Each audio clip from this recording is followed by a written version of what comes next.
So lazily, so lazily, dreamily.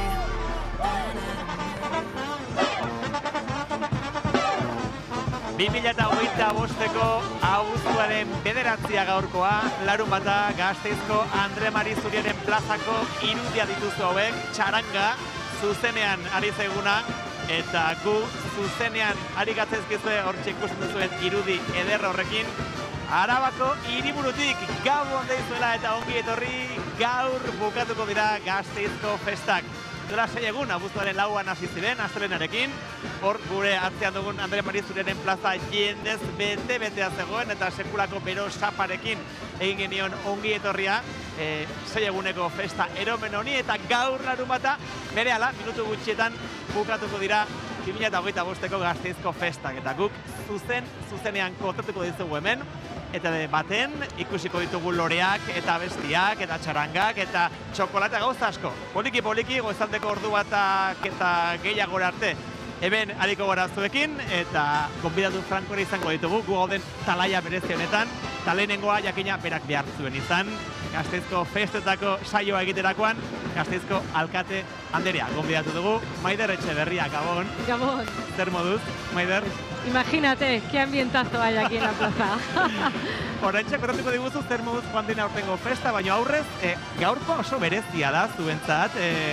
Festa, bazter guztietan dago, konta diguzu gaur ez dakiten entzat, zer egiten duzu hemen, eta zuk zer egiten duzu gaurko gau honetan? Pues la verdad es que este evento de finalización de las fiestas ha derivado en una fiesta que es prácticamente como el primer día.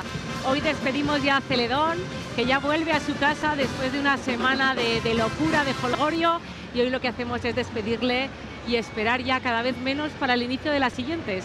Hortxe irudia, zuzeneko irudia, Andre Mari Zuriaren plaza, milaka eta milaka lagun hortan, eta Maider, zuk zer egingo duzu, alkateari zer egokituko zaio gaur egitea, zehazki? Bueno, pues hoy la verdad es que estamos aquí despidiendo a Celedón, viendo que todo sigue como hace unos días yo esperaba que siguiese. La verdad es que lo hubiese firmado hace una semana. Hoy despedimos a Celedón, lanzamos el chupinazo ya, de pistoletazo de salida ya para finalizar, y luego pues nos despedimos también de nuestra Virgen Blanca. Ikusiko ditugu irudi batzuk berehala. Maider, nola joan dira aurtengo festak? Ze badakit valorazio ofiziala bihar egingo duzue, udaletxean, baina konta eguz, aurreratu inguzu pixka bat. Ezer muzkoa izan da 2025ko Gasteizko festen balantzea, valorazioa. Pues como te digo, la verdad es que si la semana pasada me hubiesen dicho que se hubiesen desarrollado así, hubiese estado encantada y firmado. Sí que es verdad que por ahora tenemos un balance muy positivo de las fiestas, a falta de, como dices, tener los datos ya oficiales y de los que daremos cuenta mañana cuando todos los servicios ya nos pasen los datos, pero en principio han sido unas fiestas muy divertidas, con mucho calor, tanto calor ambiental como calor humano, y esperamos que, como ves, el jolgorio sigue en la calle, la ilusión también, y esto es una gozada. 6 egun, 400 ekitaldi baino gehiago, eta protagonista blusak eta neskak. Hor ikusten duzte irudiak, kuadrillak, denak hemen dauden ikusten Gasteizkoak. Alma materra hori da, ezta? Blusak eta neskak. Pues la verdad es que sí, es que los blusas y las neskas se han ido convirtiendo en la parte esencial de las fiestas de Vitoria, y sobre todo con las charangas. Y yo creo que esto solo ocurre aquí, en las fiestas, en las mejores fiestas que existen en todo Euskadi, y a la vista está, es que no hay más que mirar qué ambiente tienen, qué charangas, por todas las calles hay fiesta y muy buen ambiente. Festa parte hartzailea direla askotan esaten da, errepikatzen da. Benetan horrela da, ez da Gasteiz oso parte hartzailea da egun hauetan. Pues sí, la verdad es que algo tiene de especial Vitoria, en este caso Gasteiz, que las fiestas son muy intergeneracionales, es decir, puedes ir al Rincón del Humor y encontrarte a niños, a abuelos, a padres, como la procesión de los faroles, es decir, los más de 400 eventos que hemos organizado desde el Ayuntamiento están muy cohesionados para que sean intergeneracionales, y eso es algo muy entrañable por la parte de Vitoria que nos toca. Maider, eta zure festak nolakoak izan dira? Ez alkatearenak, Maiderrenak, pertsonala bizi izan dituzu aurtengo festak. Se entremezcla bastante la parte institucional, porque yo he participado mucho de las fiestas, entonces he tenido la suerte de poder participar también como persona y como alcaldesa de varios actos, como puede ser la procesión de los faroles, salir a tomar algo, pues como todo el mundo, ¿no? Salir a tomar algo y ser partícipe de estas maravillosas fiestas. Hortxe irudiak ez da, kale jera hori ze berezia den eta ze polita zuentzat, Maider. para mí es algo que me emociona, es una procesión a la que he acudido yo desde niña también con mis padres, con mi familia, y por tanto creo que estas tradiciones hay que mantenerlas, hay que seguir fomentándolas, respetándolas y quererlas cada vez más. Oso dotore, por cierto, jantzita eta oso solemne atera zara hor. Hombre, ese día teníamos que salir toda la corporación municipal a la altura de las circunstancias, y es que la procesión de los faroles tiene algo de solemne muy especial a la noche con la música. Hoy es algo maravilloso. Hortxe zuzeneko irudia ikusten duzue Andre Mari Zuriaren plaza jendez betea dagoela, gau giro bikaina hemen, temperatura goxo-goxoa dugu. Maider, festak festa dira, baino jakik ere jazu Zeledonek lehenengo egunean esan zuen, ezta? Portatzen ez badakizu ez etorri. Espazio segurua behar duela izan Gasteizek. Hala ere, Gasteizko mugimendu feministak intensitate handiko bisexu eraso salatu ditu aurten, ostegunean gaurean izan zen, txosnagunean Fermin Muguruzaren kontzertu hasi aurretik izan ziren, eta 3 atxilotu ere izan dira, ezta? Badirudi, jendeak ez duela ulertzen hau, ez dela denentzat segurua, eta zen balorazio egiten duzue, zuek udaletik. Por supuesto, condenar y rechazar cualquier tipo de agresión, sea la que sea. Y es que yo todavía no entiendo cómo pueden existir cualquier tipo de agresión sexual. Es que para mí no entra en la cabeza. A partir de ahí, decir que por supuesto condenarlo, pero yo me tengo que basar como alcaldesa en los datos oficiales que recojo de la policía local y de la Ertzaintza, y por ahora no me consta que haya denuncias sobre ningún caso. Bueno, 3 atxilotu esan bezala, poliki-polikari dira, poliki espazio seguruak sortzen eta gero eta libreago gara hemen jaietan, zorionez, baina hori badago zer egin. Maider Etxeberria, Gasteizko alkate anderea, plazerra zurekin hemen izatea, eskerrik asko ETB-rentzat tarte bat hartzeagatik, gau luzea duzu, badaukazu zer egin, hortaz utziko zaitugu eta ikusiko zaitugu gero. Eskerrik asko, y yo paso el testigo ya a Donosti, que han comenzado ya. Muchísimas gracias y a disfrutar de las fiestas de Vitoria. Zuri, Maider, eskerrik asko, eta bagoaz berriz ere, Andre Mari Zuriaren plazako zuzeneko irudiak ikustera hortxe, begira ze ederra. Entzun dezagun nola dagoen, nola egiten duen borbor plaza honek momentuotan.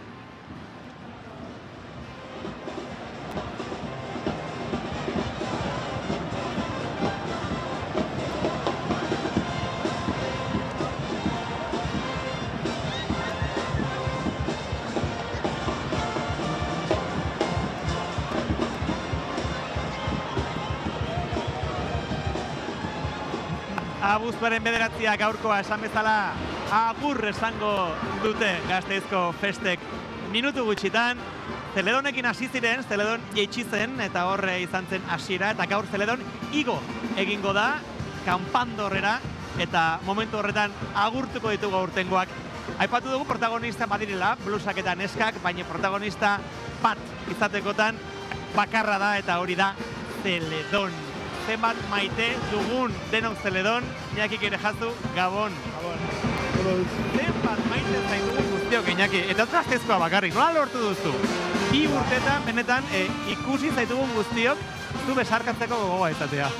Oso erreza izatea Zeledon, hortik hasita, barkatu. Hori, oso pozik eman ditut gaur jaiak, eta egia esan, sortzen duzun feedback guztia, izaten da ona, agertzen duzu maitasun pila bat, eta badira momentu oso txikiak, baina handi egiten direnak, jendeari esker eta jendea datorkizunean, esatea musutxo bat, eta zein garrantzitsua izan diren zure hitzak, esatea, edo zein gauza. Hortxe irudiak Iñaki, nola hasi zen festa eta eromena hemen hortxe, ze sentitzen da momentu horretan, eskailerak jaisten dituzu, milaka eta milaka, 50.000 lagun inguru uste dut hor, aterkiarekin, hori ikusita zer? Zarata, dauen izkanbila horren barruan, ez? Hori da lehenengo gauza. Hori eta gero, jendearen energia senditzen duzu barruan, eta bada momentu benetan zirraragarria, eta ezin dena esplikatu hitzekin, brutala momentu hori. Konstiente zara momentu horretaz ari den gertatzen? Ez dakit, batzuetan pentsatzen dut, eta daukazu, ametxetan izango bazina bezala, momentu hori eskatarraroa, hori, holako dei batean egongo bazina bezala, ez? Baina, gero, bai konstiente zarenean eta eguna pasatzen direnean, bueno, ja, lurrera erortzen zarenean aterkiarekin, ez? Ja hor bai gogoratzen dituzula momentu horiek, eta badira momentu, ez dakit, segurazki, biziko ditudan gauzetatik, igual handienetariko batzuk. Iñaki Kerejazu, nik uste dute irabazi gaituzula, besteak beste zure diskurtsoa, eduki handiko diskurtsoa delako, oso beharrezkoa delako, eta badakizulako erabiltzen mikrofonoa. Eta gaur egun gainera, ez da kontu txikia aipatu zenituen gauza guztiak aipatzea. Hain ongi laburbildu zenituen, hain landura laburrean gauza asko, intzun eta ikusiko ditugula, oroitu dezagun horrelaxe hasi zituen Iñaki Kerejazu Zeledonek 2025ko jaiak hitz hauekin.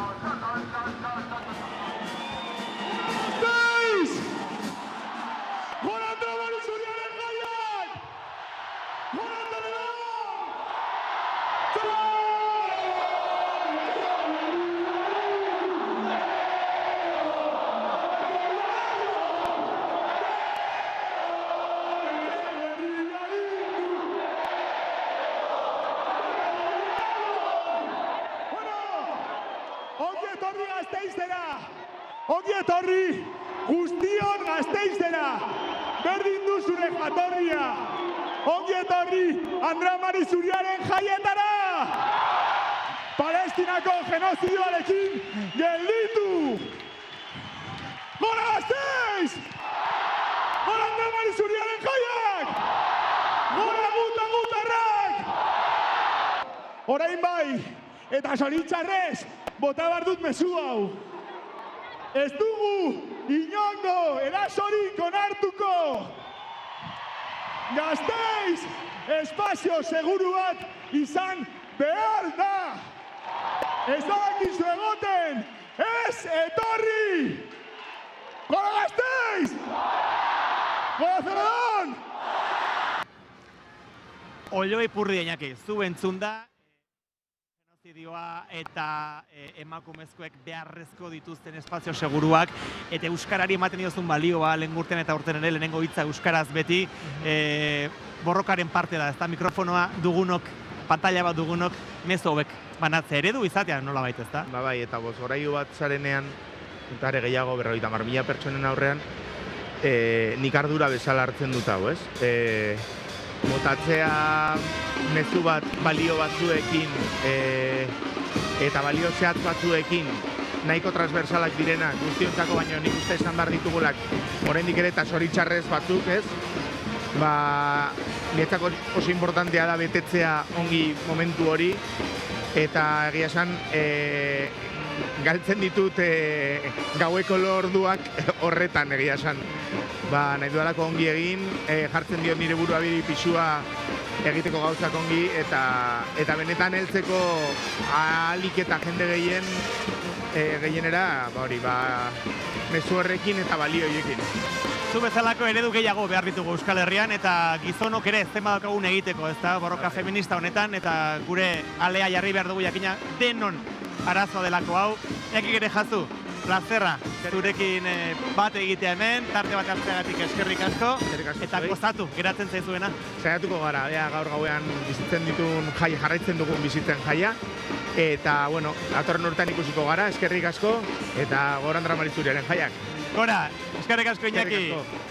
Ederra Iñaki Kerejazu Zeledon, 2. urtez aritu da, Zeledon lanetan, eta bere esker honeko hitz horiekin, ez da. Borroka, ze garrantzitsua den jaiarekin batera, eta hori guztiak jasotzen ditu Iñaki Kerejazu. Hortxe Andre Maria Zuriaren plaza, entzun dezagun momentu hontan zer esaten duen plaza horrek.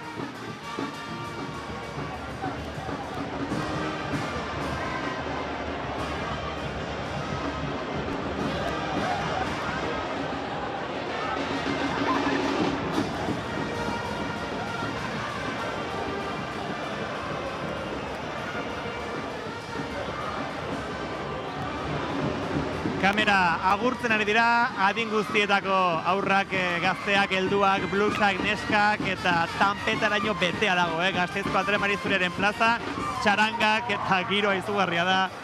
Arratsalde osotik, eta orain, Gasteiztar peto bat aurkeztu behar dizuegu, gurekin delako Ane Pedruzo. Ane, Gabon. Gabon. Zer moduzan, Oso posik, aitortu behar dut, badirela urteak ezintzela geratzen jaien amaieran arte, eta oso posik dago onaino heldizonagatik, eta guztia ikusteko ohorea izateagatik bai. Zeledonen igoera kontatuko dizugu orain, zuzenean, badakizu gaur, goizagaldeko ordu bata inguru horretan, agurtuko dugula mengo festa, 2025ko Andre Mari Zuriaren jaiak, eta norbaitek ongi ezagutzen baldin baditu jai horiek, festa horiek, Ane da hori. Elkarrekin egingo dugu kontakizuna, elkarrekin emango dugu Euskal Herria osoaren aurrean hemen gertatzen denaren berri, baina jakin nahi dugu pixkat, irudiak ikusten dugun bitartean, ze balorazio, ze balantze egiten duzuen, alkateak eman digu berea, ez da, behar egingo dutela instituzionalki, ofiziala, baina, Ane, zer muz joan dira, 2025ko Gasteizko festa? Nik esango nuke izan direla jai bereziki beroak, bai, ez bakarrik temperatura aldetik, izan direlako beroak zentzu horretan, baina ere energia aldetik, jendea egon da bero, gogoz, ilusioz, oso giro polita egon dela esango nuke orokorrean, anistazune egon da, giro osasuntxua, eta Zeledonek aipatzen zigun anistazun hori txupinazoan bertan, eta nik ustego izan dira anitza ekimen aldetik, jendearen olakotasunaren aldetik, aldarrikatzeko jaiak izan dira, Palestinaren aldeko aldarria plaza askotan ikusi dugu, txupinazoan bertan ikurrak, Zeledonek gaitzetzi zuen genozidioa, eta hortik arago manifestazioa egon dira, Gorka Orbizuk propio sortu zuen kanta bat, eta kantatzera jarri gintuen esanez herria ez dela isilduko, gertatzen ari den honen aurrean, Fermin Muguruzaren kontzertuan lepo gontzela txosnagunean, beste de mugimenduko kideak ogoizare egozi ere bai pankarta batekin, horren, aldarrikatzeko jaiak izan dira, ze bada ere horretarako plaza, eta, ondo pasatzeko, eta bakoitzak bere aletzoa jartzeko, gure jaterako, egin genuen oiko txanda geu txosnan, hemen Aiotz plazan dagoena, euskararen aldeko elkartea da geu, eta, jai euskaldunak eta Gasteiz euskaldunaren aldeko aletxo hori jartzeko, eta gu bestela, beste zientoka pertsona ibili dira beraien onena ematen, zaintza lanetan, garbiketa lanetan, denok egiten dugu jaia polita izatea, eta zentzu horretan oso aberazgarriak izan dira. 10.000 lagun, irudi hauetan, hortxe, kolore guztietako hileak eta koloreak eta jendea ikusten dugu hor. Gaurko gaua berezia da, komentatuko dugu irudia pixka bat, zer da ikusten duguna hor, zer du berezia gaurko gauak eta hemen Andre Mari Zuriaren plaza honetan gertatzen ari den honek? Nik uste dut daela, nire Zeledonek esaten zuen, etzekila oso nola zegoen, nago triste, nago pozik, lugara neke, zei egun jaietan badira, baina ere esaten zuen, ja bukatuko dira, eta norabaitako utxune hori, ordan horien plaza dago beteta, ondo agurtzeko gure ikurra, Zeledon, jaiak ospatzera datorren gizon hori, zerua zeharkatzen duena, gero hitz politak esaten dizkiguna, eta ondo agurtu genuen lauan, eta ondo agurtuko dugu oraingoan ere bai, eta nik uste dela azken kartutxoa erretzeko aukera, normalean da Gasteiztarrontzako eguna, Gasteiztar bukatzen dugulako jaia, baina gaur larun bat izanik nik uste kanpoko jende handana ere batuko dela, eta plaza ikusten besterik ez dago leporaino, eta izo zertzen esatera lauan bestela, baina jendetza Andre Mari Zuriaren plazan, zaten zenuen hile urdinak, eta bengalak, eta nola egon diren saltzen hainbat gauza egun hauetan zehar, bengalak, ez dakiz, alako tramankulo bitxiak, baina esango nuke askotxo daudera ere plaza honetan, giroa, kolorea eta argia jartzen. Minutu gutxi batzuk besterik ez, goizaldeko ordu baterako, aurratu ikuzu pixkat zer ikusiko dugun hemen, saltza badago, jendea badago, zer gertatuko da hemen, Ane? Orain ikusten ari gaituzten etxetik, zer ikusi izango dute berehala, zer gertatuko da hemen? Ikusiko dugu Zeledon Panpina, bere kanpandorrera bueltatzen. Lauan jaitsi zen bere etxera, plazaren bestaldera, eta gaur kanpandorrera igoko zaigu, agurra izango diogu, eta kantatuko diogu berriro ere, Zeledon etxe berria egin du, ze badakizue, Zeledon badagoela oinarritua benetan existitu zen pertsona batean, Zeledonio Alzola, Zaldunoko semea, eta bere geltzeroa zen, eta Gasteizera 21 urterekin etorri zen, eta egin zuen etxe berria. Eta etxe horrek bazuen lehioa eta bazuen balkoia, horregatik esaten dugu etxe berria egin du, balkoian lehioan, Zeledon. Horren, berriro kantatuko dugu, udal bandak lagunduta, Mariano San Miguelek egindako kalejira esanguratsua, eta badoa zuziria, FML Suetzearena, pizteko Entzun dugu bai, orantxe botako dute txupinazoa, alkateak eta udaleko ordezkariak, entzun dezagun, zer gertatzen den momentu honetan, momentu berezi delako, entzun dezagun.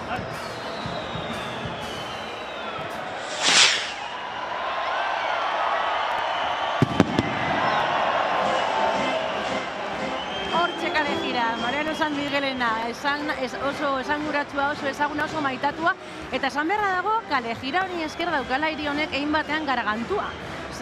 Mariano San Miguelek partituraren salmenta hiriari eman zion, eta peseta bat lortu zuten salmenta horrekin, eta horri esker garagantua erosial izan zen duela 1 urte baino gehiago honezkero. Zapiak gora, hau da ere, gaurko egunaren beste momentutxo bat, zapiak jumar gara lepotik entzen, airera botatzen, jaiak amaitzen ari dira. Hortxe Zeledon gora, entzungo dugu momentu honetan, ze giro dagoen plazan, entzun dezagun.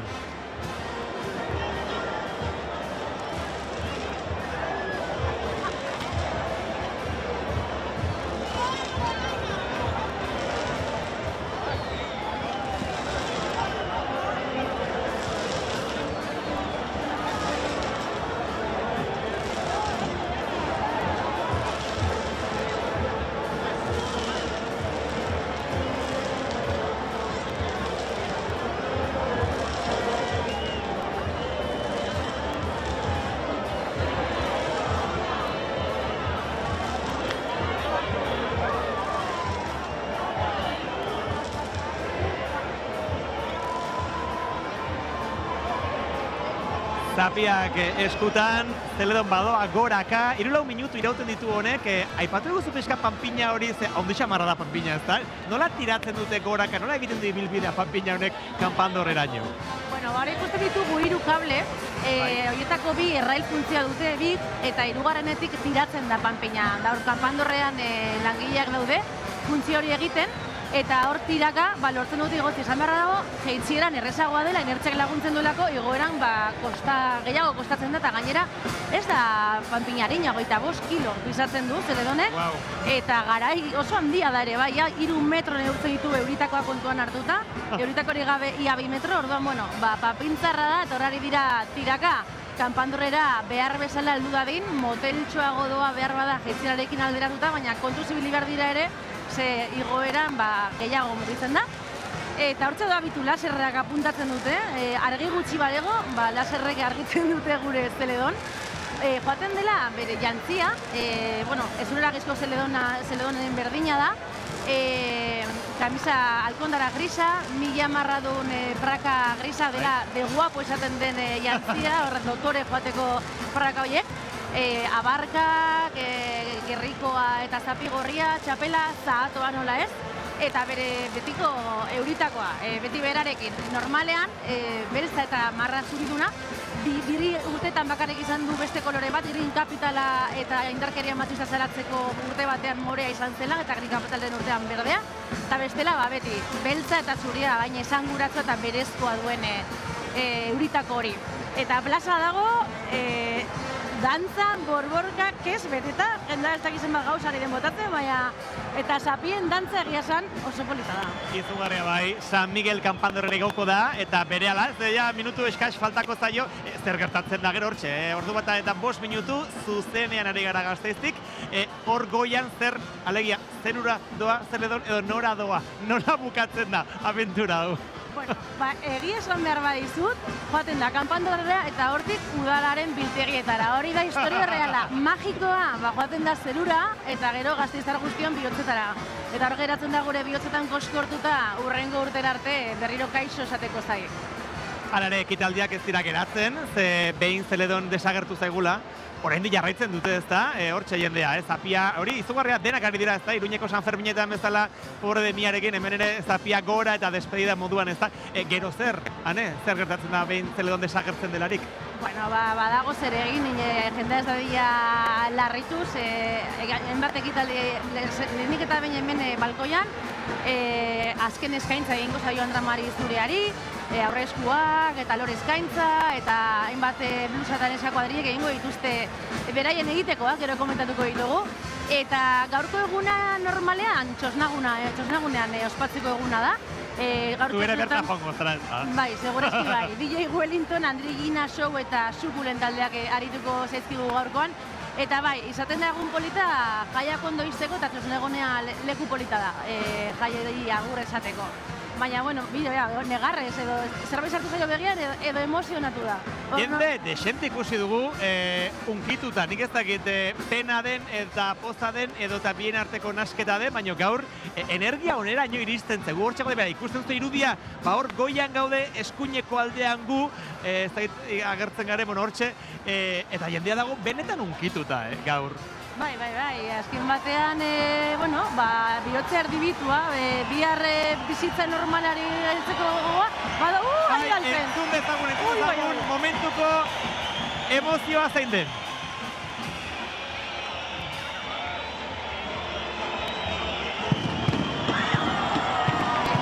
Amaierako traka, gaurkoan Aldezarretik botata, lauan ere bai, zu artifizialak hemendik ikusten ditugu Aldezarretik, eta irudia ikusgarria da.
Hortxe, despedidea, hortxe agurra 2025ko Gasteizko festak bukatu dira. Jendea isilik eta desente geldirik ere bai, zu artifizialei adi-adi begira. Eta orain txarangek, ritmo bizian, kalez kale abiatuta jarraituko dute festarekin, hau ez delako bukatuan, ez Zeledon desagertu zegu joan zegu, gaur gaua luzea izango da hemen. Nik uste baiez, bihar horrendikan ikusiko dugu jendea neska eta blusa jantziarekin hor despistaturen bat, etxerako bidean edo horrendikan luzatzen gaurkoa. Zeledonek zeharkatu du zerua, 160 metroko kabletik gora egin du, gainera jaragi betearekin. Ez izan da gaurkoa bereziki berezia, bai. Eta, bueno, argitu zaigu ere zerua zu artifizialekin, eta orain Andre Mari Zuriari agur esateko unea helduko da ere bai, poliki-poliki jendea jungo da balkoira iristen, azken aurreskuak dantzatzera, azken lore eskaintzak egitera, esan beharra dago, egin duen beroarekin, egun hauetan jarri dizkioten loreak ja nahiko idortuak gaude, ikusten nahiko oso ondo konserbatuko dira, mira, ordoa, Hortxe alkatea, Maider Etxeberria, lore eskaintza egitera, ez da? Azkeneko eskaintza. Bai, azkeneko lore sorta. Honek simbolismo handia duan, Andre Mari Zuriari azken loreak utziko dizkio hor, Maider Etxeberria Gasteizko alkate andereak, eta honekin ja bai agur aurtengoei. Hori da, agur aurtengoei, eta ondo pasatzera azken orduetan. Bueno, lore eskaintza egina, normalean orain herri salbea kantatzen da. Segurazki egongo dira horretarako prestatzen. Hortxe udal ordezkariak eta zegite, bai, bueno, ikusiko dugu berehala hor gertatzen dena, blusak eta neskak aipatzen zenitunean eta alkate handereak berak ere aipatu digu hasieran, ez da, hor dagoela indarra, hor dago sasoia eta hor mugitzen da, ez da Gasteizko festa, blusak eta neskak. Bai, 8.000 lagun inguru hartzen dute parte blusa eta neska kuadrilletan gaur egun, 30 kuadrilla daude. Eta batez ere, 20-30 urte bitarteko gazteek nahi dute horrelako giroan sartu, ez? Delako bajaiak egunero eta saltzan bizitzeko modu bat, ikusi ditugu txoko askotan jaietan zehar, berdin, bira, herri salbea entzuten da bertan. Entzun dezagun pixka bat, bai. herri salbea. Ahatik clamamos,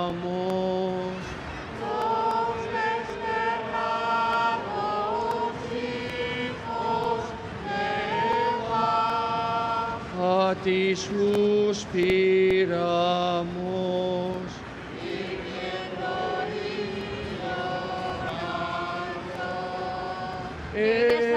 Jaietan dagoen musika nahasketa ikaragarria da. Hortengo pregoilaria, Roberto Ugarte musikaria izan da, eta esaten zuen Gasteiz musika dela, jaiak musika direla, eta beitu, herri salbetik txarangen doinuetara izan ditugun zientoka kontzertu horiek ere bai, egia izan direla oso kartel potentea izan du aurtengo jaien egitarauak. Eta, bueno, zer gozatua izan dugu, aurrekoan Fermin Muguruza txosnagunean ikaragarri izan zen 10.000 lagun hor pogoa egiten. Eta sarri nola abestu zuen Zeledonek Iñakik ere jazu berekin batera, hori momentazo izugarria izan zen, ez da? Bai, baina ez da Iñakik ere jazu den bueltan dagoen kanta bakarra, Iñakik ere jasuri ere eskaini zaio aurten kanta bat. Venga, nitzein ezagun honi buruz, hau garrantzitsua da. Egia da aurten Gasteizko Zeledoni Iñakik ere jazuri abesti bat egin diotela. Bai, egia da, eta abuztuaren lauan izan genuen horren berri duplak eta Jose Lonaiak egin diote, Arabar peto-petoak. Instituzio bat Jose Lonaiak Araban, eta dupla ere aguraingoak benetan bereziak zuentzat. Eta mesedez, ez baduzu entzun, merezi duelako oso ironikoa da, eta esaten diote ez, Superman bezalakoa da. Hortzean, hori da irudiak, bideokipa ez da, hor dago, Iñaki jazu Zeledoni eskainitako abestia. Entzun dezagun.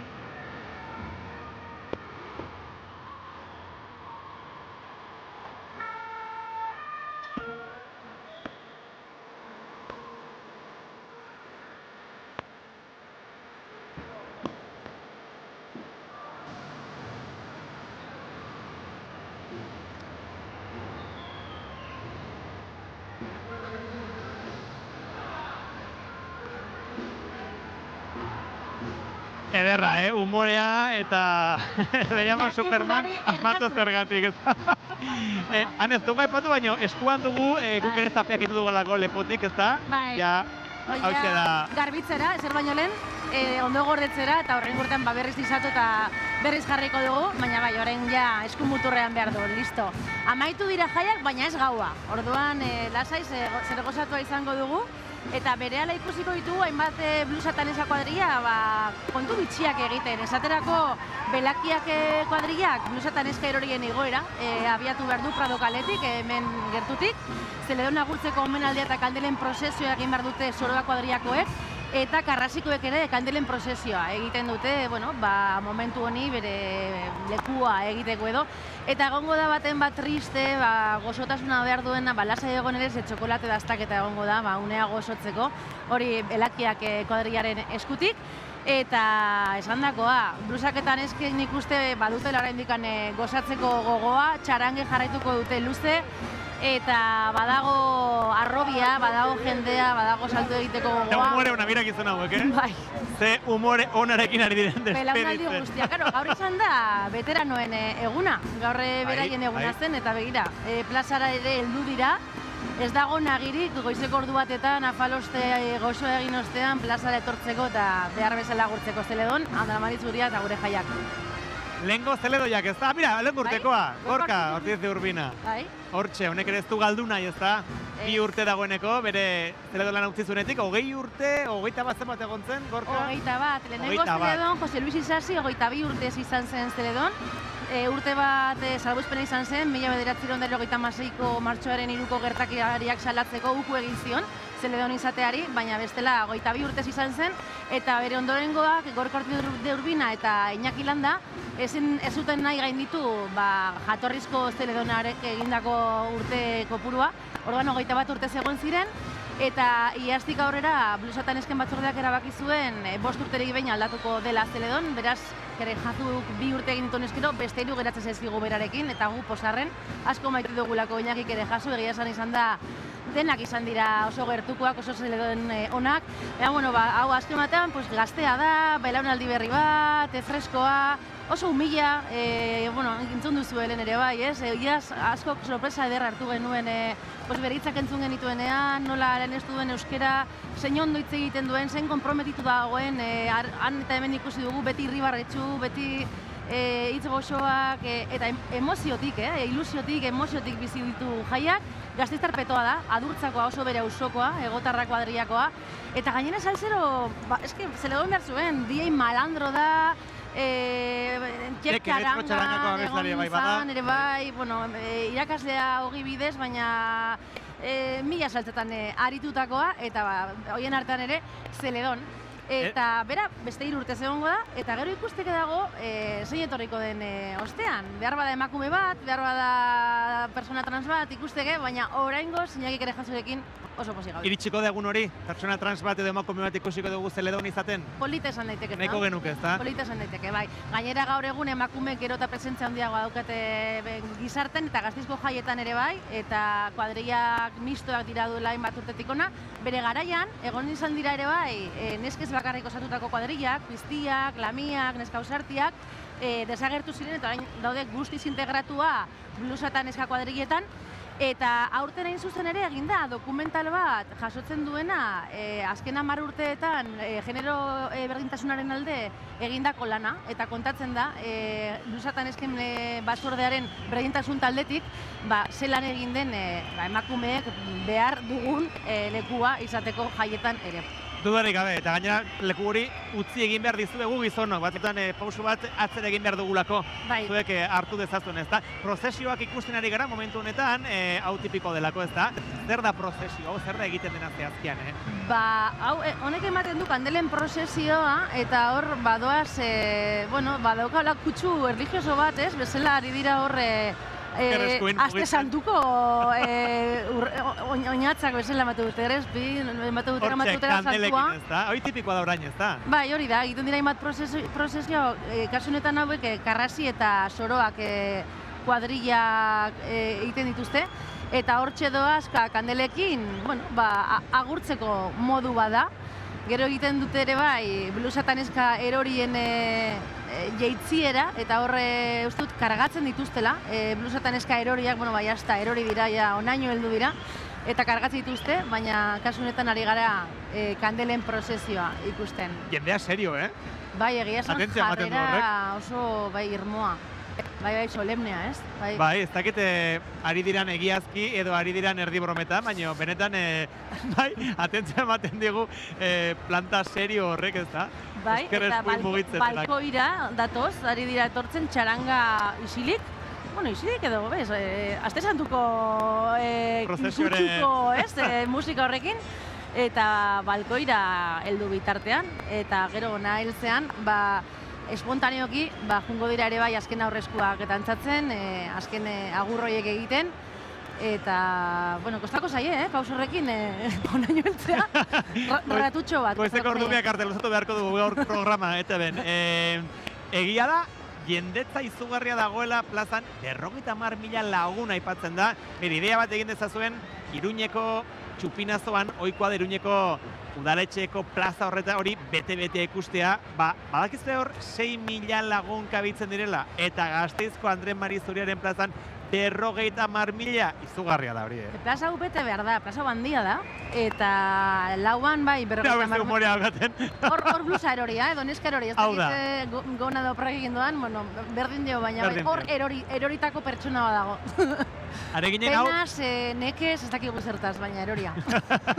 Areginenan hau bete behar dela, 50.000 lagun, bete-betea zegoen astelenean, abuztuaren lauan lehenengo zela denen jaitxera horretan, eta gaur ere ez dakit hainbeste, baina asko bete da, Asko bai, Zeledon txiki eta Edurneren egunean ere 20.000 lagun inguru egon izan dira, eta badira, eta gero esan beharra dago ere bai, plaza hauetaz aparte, kontzertuetan aurten jendetza ibili dela Rozalenek Josuen Foru plazan, abuztuaren 6an, eta 10.000 lagun inguru bildu zituen. Fermin Muguruzak ere baitzos nagunean antzeko kopuruetan mugitu zen, bihartik aurre jagingo ditu kopuru zehatzak, baina egia esan oso jai jendetsuak izan direla esan dezakegu, eta kalera irtetzea besterik ez zegoen ikusteko zegoen giroa eta jende andana arata ona ondo pasatzeko gogoz. Aipatu dugu alkate Andrearekin, Maider Etxeberriarekin, sexu eraso batzuk ere izan direla, berak aipatu digu udaletik alkate modura ezin duela konfirmatutzat eman salaketarik ez dagoelako momentuz, baino egia da Gasteizko bilgune feministak intentsitate handiko bi sexu eraso salatu dituela urten. Azaldu dutenez, eren egun ostegune gauean izan zen, Txosnagunean Fermin Muguruzaren kontzertu hasi aurretik. Eta gertatutakoa gaitzesteko elkarretaratzea egin dute gaur, 8:00 hemen, Andre Mari Zuriaren plaza da gainera. Hane, oroitarazi behar da, ez dela eraso bakarrak izan, aurtengo jaietan, orain arte 3 pertsona atxilotu dituzte, sexu askatasunarekin lotutako delituengatik, 21 urteko gizon bat, 43ko beste bat, eta 47ko beste bat. Oraindik ere zen lana dagoen egiteko ez da. Garbi esan zuen Iñakik ere jazuk, Gasteizek leku segurua behar du izan. Ez badakizu portatzen, ez etorri. Baina zenbaitek ez dute ikasten hori ez da. Ez dute ikasten, eta lehen esan duzu, behar bada gizonaik ere, urratz batatzera egin behar da, privilegioak birpasatu behar direla. Dudarik gabe egin behar da. Eta normaltzat hartzen diren jarrera asko, ezin dira normaltzat hartu. Horrela da. Gasteizko mugimendu feministak Ferminen kontzertua aprobetxatu zuen ogoltzan argi izateko nazkatuta gaudela, horrelako erasoekin eta horrela ezin dela jarraitu. Eta egia esan oso giro, serioa sortu zen, ziren ahotsak entzun ziren Txosnagune guztian, egon ziren Txosnak hainbat denboraz itziak, atzoko itzulerako kale jiran bluseketan ezek ere egin zuten, salaketarekin bat egin zuten, eta tarte bat isilik egin zuten, eta kuadrilla batzuk kale jira osoa egin zuten isilik, ulertu zutelako horrela behar zuela, eta nik uste dut horrelako salaketa gero eta gehiago eta publikoagoak eta osenagoak egin behar ditugula, ez dagoelako eskubiderik horrelako gertakizunak gurean ematen jarraitzeko. Denok ondo pasatu behar dugu, pasatu gabe, eta esandakoa, Iñakik esandakoa, Zeleonek esandakoa, ez badakizu egoten ez etorri? Ez etorri, eta gainera aprobetxatu ditzagun, gure telebistako kamerak eta mikrofonoak eta gure ahotsa olakoak salatzeko, eta denon ardura da, espazio seguruak sortzea, poliki-poliki ari zarete, neskak dagokizuen zuena den lekua hartzen, hainbertze urtez kendu dizueguna gizonok, eta aitortuko dugu poliki-poliki datuak hobetzen ari direla, ausartuko gara hori esatera, ze duela urte batzuk izugarria zen. Oraindik badago lana, baina esango genuke poliki-poliki ari dela hau itxura hartzen, edo ez?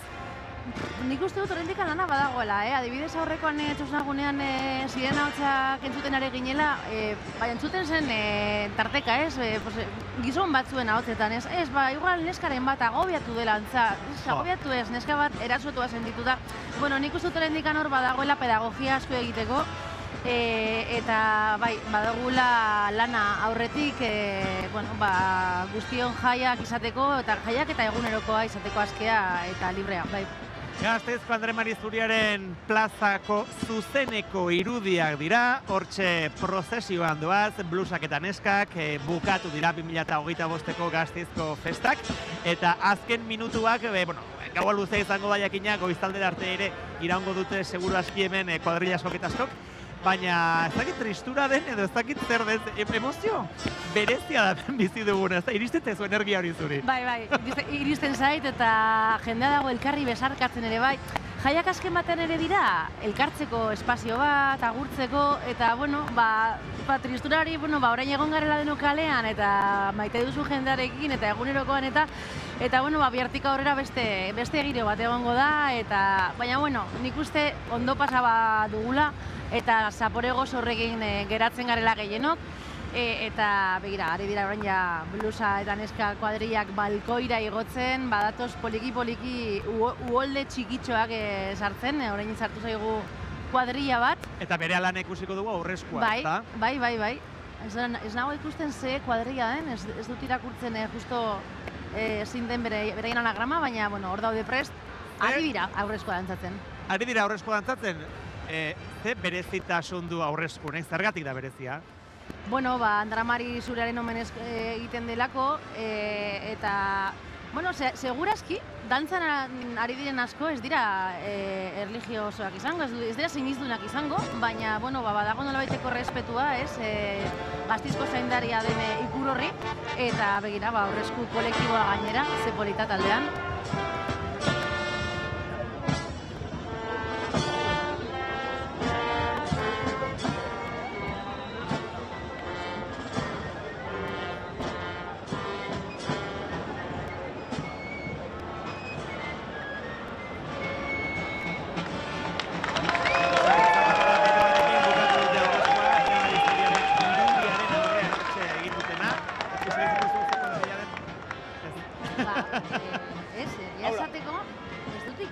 Enaiz gai irakurtzeko anagrama, izango da adin kontua ja, baina ez dut ikusten.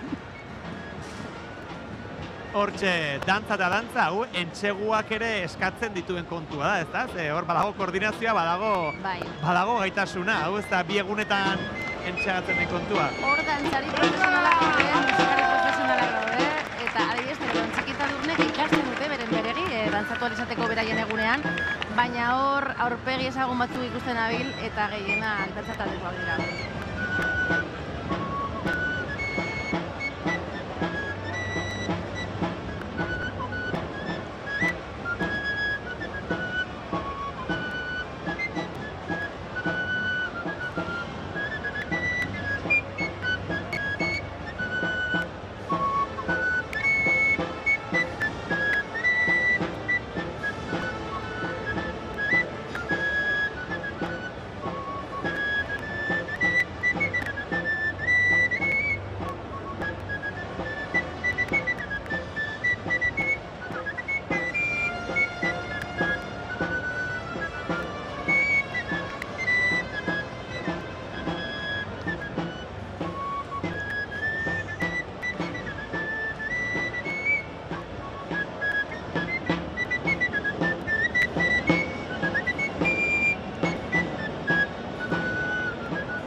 Goizeko ordu bata eta 28 minutu orantxe zuzeneko irudia Gasteizko Andre Mari Zuriaren plaza duzue hortxe, blusek eta neskek eta bisitariek eta Gasteiztar eta Arabako askok betetzen dutena.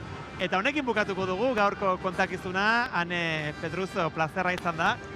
Zurekin bidelagun izatea gure saio honetan, zer esan nahi duzu bukatzeko? Zureak azken hitzak Gasteiztar moduan nola gurtu nahi duzu gaurko gure ETV-ko saioa? Plazer handia izan da, ohore bat, hemen egotea herriko jaiei agur esaten, eta oso ondo pasatu, oraindik ordutxo batzu dozego horretik, eta gozatu, eta ez bazar eta sekula etorri hurrengo urtean baduzu ez eta Gasteizen jai hauek munduko onenak direlako, edo onenetarikoak.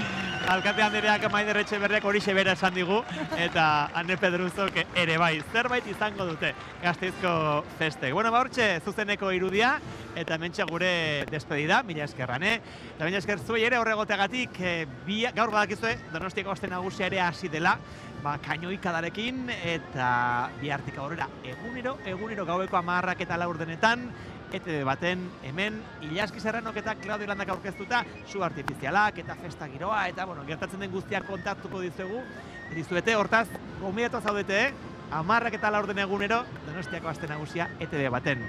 Eskerrik asko eta gora Gasteiz.